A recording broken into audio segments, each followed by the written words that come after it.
താജ്മഹലിലെ marble കല്ലുകൾക്കിടയിൽ വിള്ളൽ എന്ന് ഗവേഷകർ.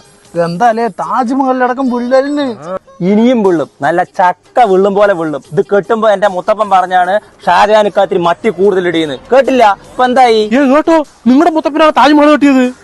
ഇയാളുടെ മുത്തപ്പനെ വീട് ധരിക്കുന്ന കണ്ട മുത്തപ്പനല്ലേ? അയാളപ്പം താജ്മഹൽ കെട്ടാൻ പോയത്. ചരിഞ്ഞ ഗോപുരം വീണ്ടും 1.5 സെന്റിമീറ്റർ ചരിഞ്ഞതായി ഗവേഷകർ.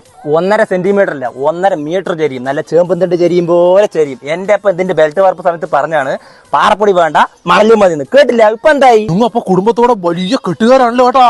ഇയാളെ വെറും തള്ളാണ് കേട്ടോ. ഇപ്പൊ ശരിയായി തരാം. കേട്ടാ, നമ്മുടെ സൈന്യത്തിന്റെ വീട് തേപ്പ് കഴിഞ്ഞു പറഞ്ഞിട്ട് നല്ല ചന്തമുണ്ടല്ലേ? അതെ, ഈ ചന്തിനാണ് നല്ല ചന്തമുള്ള സിമെന്റ് മണൽ ഇറക്കി കൊടുത്തത്. ഇത്രയും ചന്തം പോലെ നുണ പറയാൻ നിങ്ങളെ കൊണ്ട് ആവുള്ളൂ ചന്ദ്രേട്ടാ.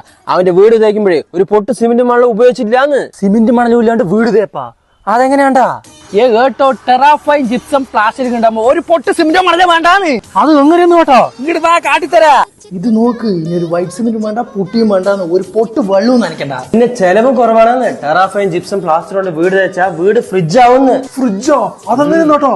ഇതിട്ട് അത്രയ്ക്കും കൂളിംഗ് ആണെന്ന്. ഇതൊക്കെ വിശ്വസിക്കാൻ പറ്റൂടാ? നിങ്ങൾ ഒന്നുകൊണ്ടും ബേജാറാവണ്ട. ടെറാഫൈന് ISO IGBC Indian government certification ഉണ്ട്. എന്റെ അമ്പോ, എന്താ ഫിനിഷിങ്! ഇനി മല നിങ്ങൾക്ക് അറിയണമെങ്കിൽ ഈ നമ്പറിൽ വിളിക്കേ.